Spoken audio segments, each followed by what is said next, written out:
All right, I'm constantly telling people they should really look before they leap when they do anything with respect to financing commercial real estate, and even more so when it comes to real estate refinance.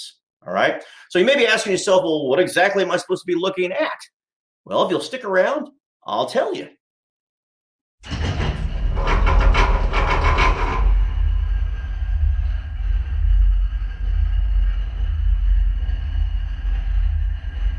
All right, so this is a really long video that I recorded a year ago, but the content's really, really good. So I think it's really good for what we're talking about today, which is that commercial refinance. And in this video, what we're going to spend some time with is we're going to spend some time talking to you about what the nature of finance is. We're going to be talking to you about what the differences are between residential mortgages versus commercial mortgages. We're going to talk to you about, whether or not you should even stay in an investment or just get out of it. Another thing we're going to be talking to you about is what's the best time to refinance your mortgage? Well, that's a good one, isn't it? And then what's that going to cost me?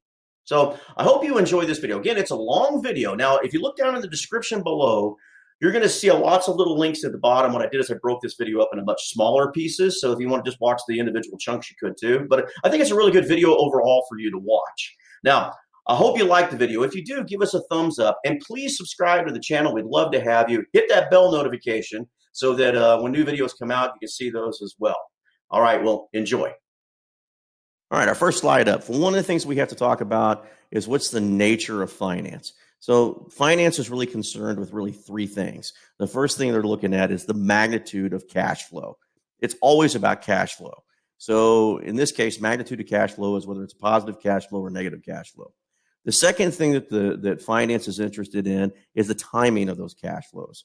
You can get cash flow that comes too late, and it doesn't do you any good. Everybody knows that a dollar too late doesn't do you any good. So the next thing they're looking at is the risk of cash flow. And what that means is, will the cash flow arrive in the manner in which you predicted it would be? All right. So one of the keys to creating income with investment property is using the proper vehicle to finance that property. Some of it's going to be equity, and some of it's going to be debt.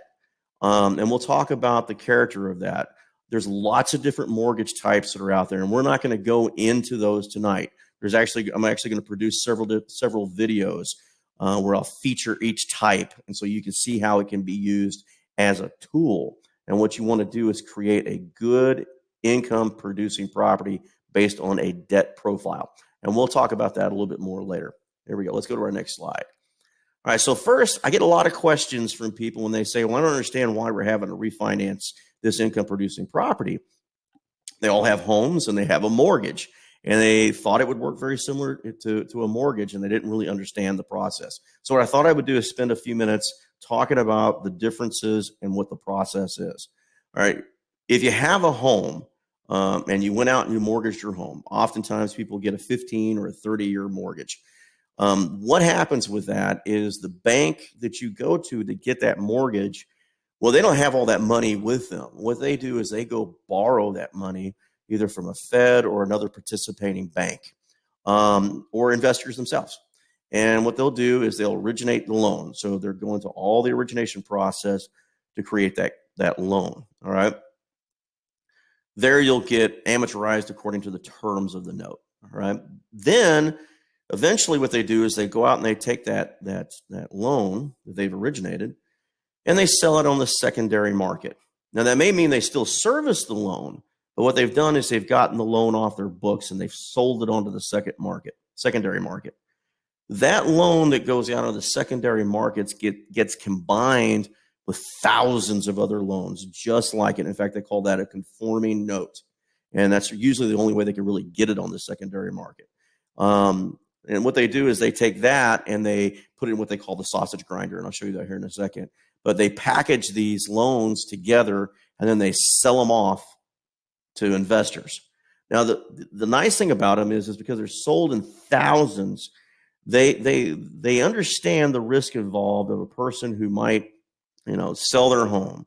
They're going to move. They may default on their mortgage, and they may pay their mortgage off sooner, or they actually may die. And so the way they package these together, the risk isn't so great, and it makes the investment solvent for the investors. And we'll talk about that here in a little bit in a second. Let's go to our next one here. And this is kind of a graphic. It's not a really great graphic, but it kind of tells you what's going on. All right, so if you take a look down here, let me see if I can get a pointer going here. All right, got our laser pointer. This is the bank, and it produces the loan for you. It also could be a hybrid bank, meaning it's a non-bank. And they can create a mortgage for you. It might be a mortgage broker who goes out and finds a bank that will mortgage your note for you. These individuals or banks will go out and they will borrow money from the Fed or other participating banks. And we just talked about that a second. When they originate that loan, they take it out onto the secondary market.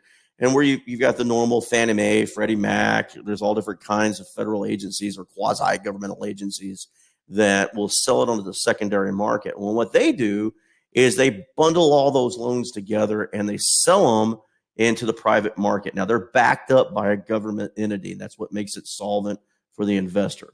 All right. When we talked about the sausage grinder a minute ago, so all those thousands of loans go into the top of the sausage grinder, and they get ground up, and they go into what they call a tranching system. And what they do is each one of these tranching systems have a risk variable to it, and it's sold off to an investor according to that risk. And so this is what makes the process, and it's very complicated. I really don't want to spend a lot of time on it today, but what it does is this is what makes the whole process solvent, all right? The last tranche is usually called the Z tranche out of tradition, all right? So now let's go take a look at the difference in a commercial system. Commercial is very similar. It also goes out and borrows from the bank, from the Fed or other participating banks. But here's where the difference is. It's hard to find conforming commercial loans.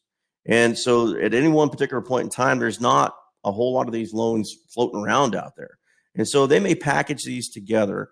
And so they could decide when they originate a loan to whether to keep that loan in-house in the bank, or they may go out and sell it on the secondary market.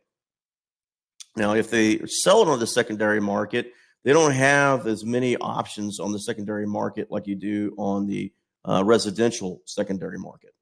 And so they can only sell maybe 10, 100. It's very rare to go over that, but they're going to package them with other loans that are very similar in risk. And then, of course, they sell those, the intermediary that's in the secondary market sells those off to investors in tranche system, just like in the residential side. Now, the problem with this is because there's not a whole lot of these loans out there, they're subject to the risk of interest rates. So as interest rates change, it can really hurt this investment. And if you sell a loan, die, or something of that nature where you get out of that loan or prepay it, they may require you to have a maintenance fee in it in order to keep that investment going. Now, the way these loans are set up, they're amortized over the loan. So you may have a 15-year or a 30-year amortization on the note, but they're going to have a periodic refinance where they balloon that note. And it could be any number of years. It might be a year, it could be 3 years, 7 years, 10 years, 12 years. It just depends on how they set it up. And when we put together our pro formas, we account for that kind of thing. All right, here we go. Let's go to our next one. And again, that graphic's identical. The process is identical. The only thing you'll see different is the secondary market is not your normal quasi-governmental agencies, but they still look for government-backed agencies, maybe like the SBA. Okay? All right. Again, we have the sausage grinder, works the same exact way, except instead of having thousands of loans going into these, they may have 110, maybe 1,000. But they're packaged in such a way they're similar in risk. That way they can be broken out into these tranches. All right. All right, so here's our first step. Commercial real estate is it's very expensive, but it has a lot of rewards and returns in it. So you should consider giving your investment the time that it deserves, okay? It takes a lot of planning. You can't just pull out a calculator and go figure it out and it's done tomorrow. This could take a long time to produce a financials for this investment property. and you want it to be well balanced. And we're going to talk about that a little bit down the road. You also want to use this time to shore up any problems.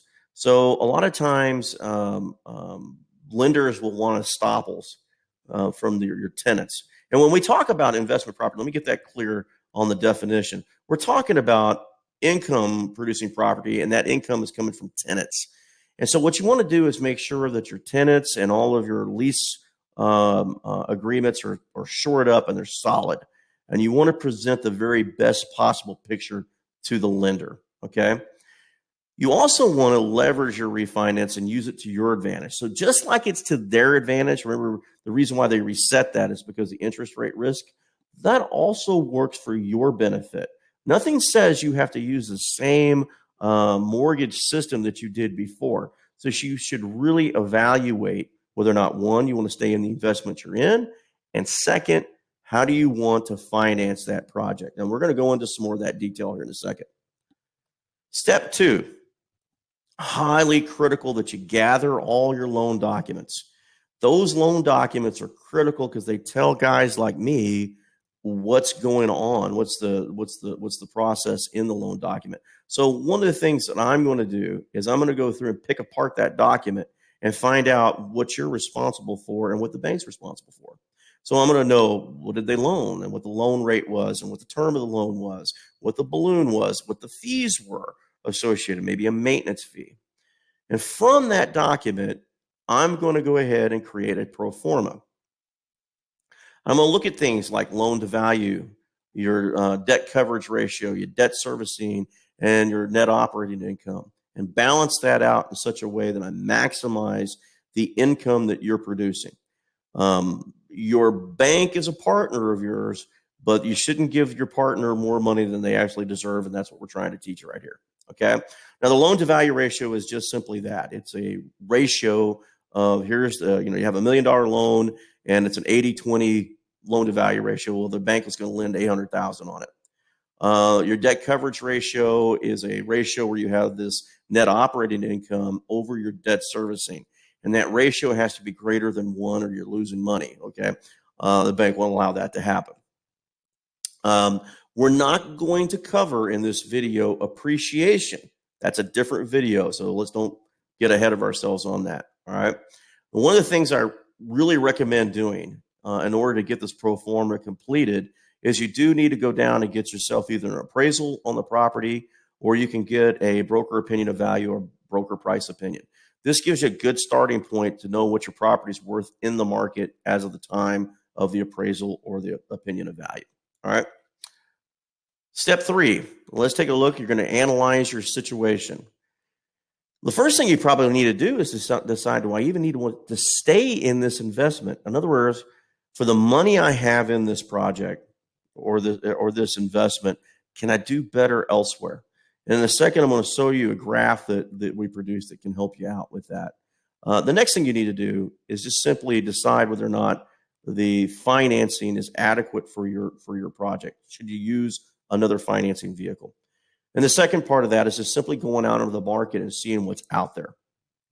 All different kinds of resources out there that tell you what lenders are trying to put out on the market and what their offering is. One of the other things you need to do is evaluate the true cost of that refinance, what we call the incremental cost of capital. It's a what-if analysis, for example. You may have a situation where, for example, if you have a $1 million loan and a bank decides that they could give you 800,000 on the loan at 1% rate. Another bank comes along and says, hey, we'll give you $900,000 on that loan, but it's 1% greater on the interest rate. Well, that's not a 1% increase. If you actually do the math, it's somewhere around 20% that you paid on that incremental cost of capital. It's huge and what you're paying in the difference. And so that's one of the things you need to evaluate. All right, a second ago, I told you that I'd show you a graphic here that actually shows you if you should even stay in an investment.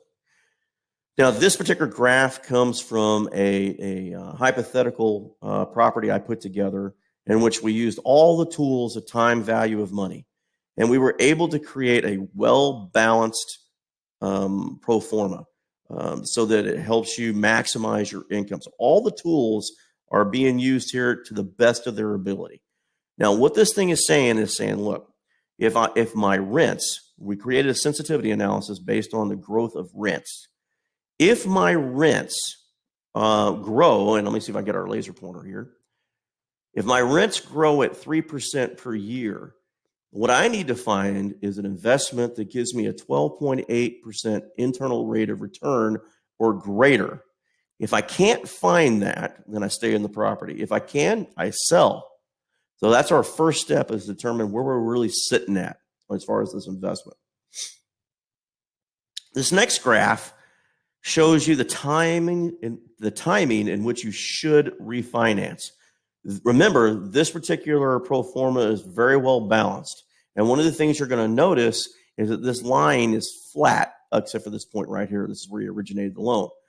And so you have a growth in the loan up until the first 24 months. After that, it's predominantly flat, which means that you can refinance this loan at any time that's convenient to you prior to the balloon. All right. So you can choose the time in and get the best possible deal. This is what happens when you use time value of money to create a pro forma. All right. Let's take a look at another one here. What I did here is I created also another hypothetical case, one that we commonly see on the market, in which we use simply as a $6 million loan in an office complex with a 5.15% cap rate. This is what happens when you rely on cap rates to help you determine how your pro forma is going to work. It's not going to be as even, as flat as you think.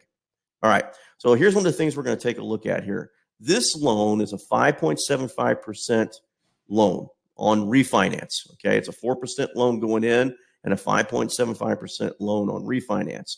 And take a look here. In between the year 2024 and 2025, the interest jumps incredibly. This is all purely interest, by the way. If you take a look here, you've got a $66,000 jump and greater in your interest being paid in 1 year. All right. We're going to compare that side by side with one that's a 5% refinance. All right. And here again at 2024, we see that the loan jumped from 20,003 to $240,000 a year. So there's almost a $37,000, or yeah, it's just short of a $37,000 jump in the interest rate. Much bigger difference than what you see here. This is what we refer to as that incremental cost of capital too. This is in the dollar amount. All right. Now let's take a look at the profile of the refinance of that loan. So here's what we have over here. We have a 6% loan, or a $6 million loan.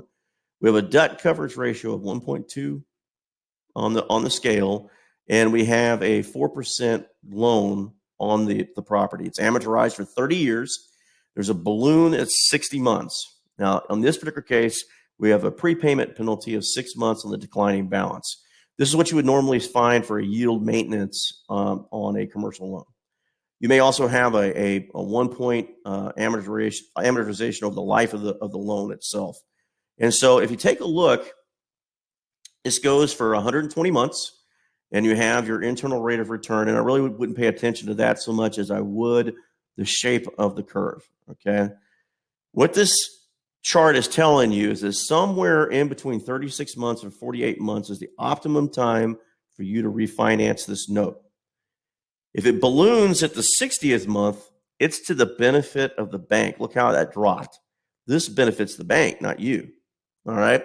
So you definitely would want to get this financed in here if you can. The next step would be at the 108 month, where it's at this 4.4. There's another dip right here. That's the optimum time, again, for you to finance because the loan's going to jump. All right, so here we go. Let's take a look at the profile next at 5%. Notice it's a little flatter, okay? It looks very different, but it's still about the same range here where you've got this slope up. Somewhere right in here is where you should try to refinance if you can. You definitely should refinance by the time it gets this 4.7. All right. Same scenario of the loan where you have a 1.2 debt coverage ratio and a 4% loan on the original loan. Same prepayment pattern as well. And the same thing on the balloon note. All the same things that are occurring on this 5 point as it was on the 5.75. So as you can see that. But let me go back here again. And this is one that's created on a cap rate and not using time value money. So let's take a look at, again, back at the one that was. Notice how flat it is. Now it makes a lot of sense. All right. Step 4, and the final step, is you need to take decisive action. So one of the things I recommend doing is, if you've done your homework, take the best of 3 and go work those loans and see which ones you can actually get for your property and close the deal. Most important thing is to take the information that you've gotten this time around and plan for the future. You need to find out what the basis is you have in your property, if what's available in the 1031 exchange, or what kind of portfolios can you invest in. And that's a very important thing for the next step going down the road. I certainly hope this has been helpful to you. If it seems like it's really overwhelming, I understand. There's a lot that goes into finance, and that's okay. Just simply reach out to me, and I'm happy to help you. I've got your back. You can reach out to me on LinkedIn, or you can email me. If you have a question or something that I can't help you with, if you'll trust me, I will get you to the right person that can help you out. All right, I hope this has been useful for you and informative. Pay attention. We've got some more videos coming out. Have a great evening. Thank you very much.